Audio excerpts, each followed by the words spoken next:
ఆటగదరా శివ గానం చేయడానికి మా టీంతో శ్రీశైలం వెళ్ళాను. అక్కడ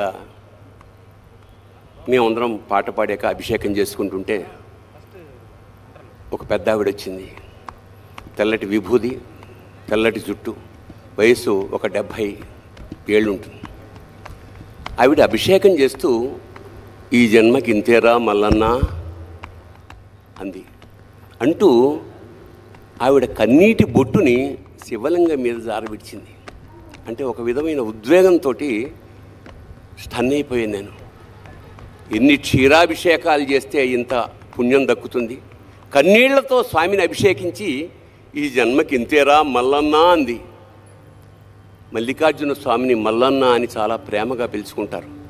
ఈ జన్మకి ఇంతేరా అంటే శ్రీశైల శిఖరం దృష్ట్యా పునర్జన్మ నవిద్యతే.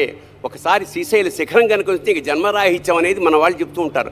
అలాంటిది ఈవిడ ఈ జన్మకి ఇంతే అంటుంది. చాలంటోంది ఏమిటి అంటే ఇదే లాస్ట్ టైమా లేదా ఇదే ఫస్ట్ టైమా నాకు అర్థం కాలేదు.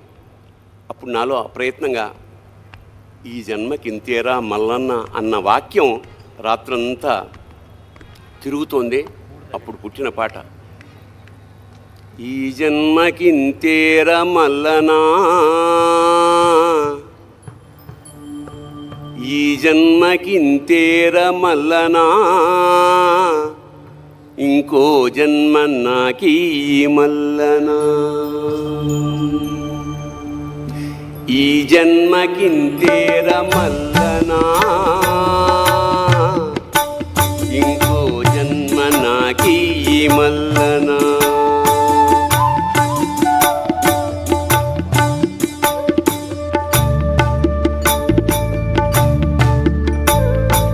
తల్లి గర్భములోన మల్లనా,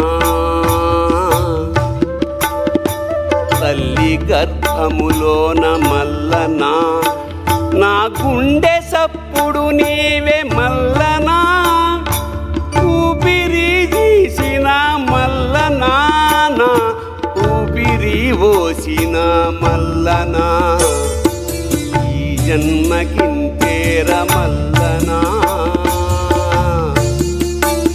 ఇంకో జన్మ నాకీ మల్లనా.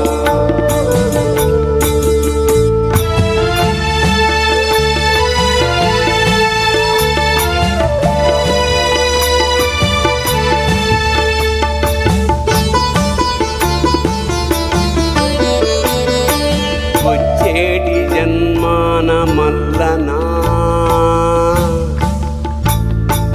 వచ్చేటి జన్మాన మల్లనా, నన్ను మారెడాకును చెయ్యి మల్లనా, మారేడు దళమునై మల్లనా, శిరమున నిమిషమున్నాదాలు మల్లనా, వచ్చేటి జన్మాన మల్లనా, నన్ను మారెడాకును చెయ్యి మల్లనా, మారేడు దళమునై మల్లనా, శిరమున నిమిషమున్నాదాలు మల్లనా.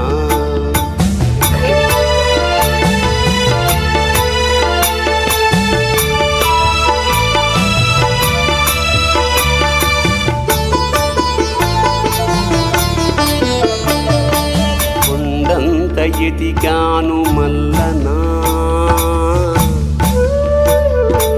కొండంత ఎదిగాను మల్లనా, నువ్వు కనిపించనే లేదు మల్లనా, కన్నీళ్లతో నేను మల్లనా, నిలువున కాలిపోయానయ్య మల్లనా, ఈ జన్మకింతేర మల్లనా,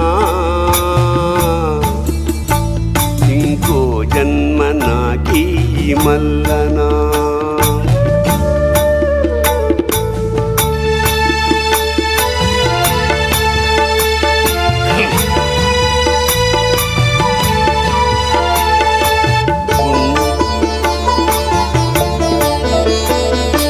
గుండెలో ఉన్నావా మల్లనా,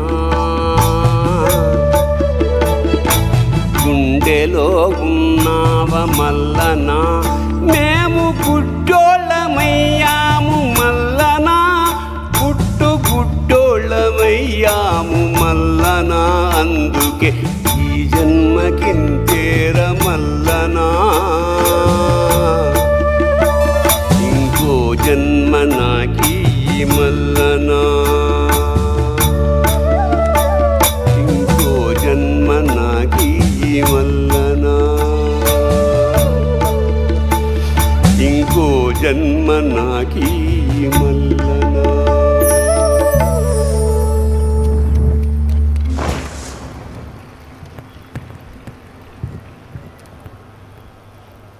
ఎలా ఉందండి? అద్భుతం కదూ? ఒక్కసారి తనిఖీల బరిసారికి గట్టిగా చప్పట్లండి. కాకపోతే మరొక్కసారి చెప్తున్నానండి, శివభక్తులు ఎప్పుడు, శివుణ్ణి నమ్మిన వాళ్ళు ఎప్పుడు ఓటమిని అంగీకరించరు. ఎన్నిసార్లు పడ్డా సరే మళ్ళీ లేచి నిలబడతారు, త్రిశూలంలా గెలుస్తారు. శివుణ్ణి నమ్ముకున్నవాడు ఎప్పుడు ఓటమిని చవి చూసినా సరే మళ్ళీ గెలుపు వైపు వెళ్తాడు, గెలిచి తీరుతాడు. ఇది సత్యం, ఇది నిజం. దానికి సాక్ష్యం మా సిబిఎన్ సార్, మా సీఎం సార్. వారికి ఒక్కసారి గట్టిగా చప్పట్లు. What a journey!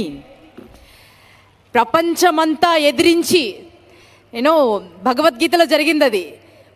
సొంత వాళ్లతోనే యుద్ధం చేయాల్సి వచ్చింది అర్జునుడికి, కానీ వెనుదిరగలేదు. ధర్మం కోసం పోరాడాడు. అలాంటి ఒక మహాశక్తి అక్కడ వచ్చి కూర్చున్నారు. ఈరోజు ఆ భగవంతుడికి మనం అందరం బిడ్డలం.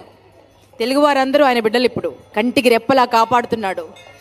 కుంగిపోయినటువంటి ఆర్థిక వ్యవస్థను పైకి తీసుకొచ్చే ప్రయత్నం చేస్తున్నారు. వారిని మనస్ఫూర్తిగా అభినందిస్తూ, ఒక బిడ్డగా మనస్ఫూర్తిగా వారిని ఆహ్వానిస్తూ రుద్రాభిషేకంలో పాల్గొనవలసిందిగా రిక్వెస్ట్ చేస్తున్నాను. మీ అందరికీ మరొకసారి చెప్తున్నానండి, ఇది మామూలు రుద్రాభిషేకం కాదు.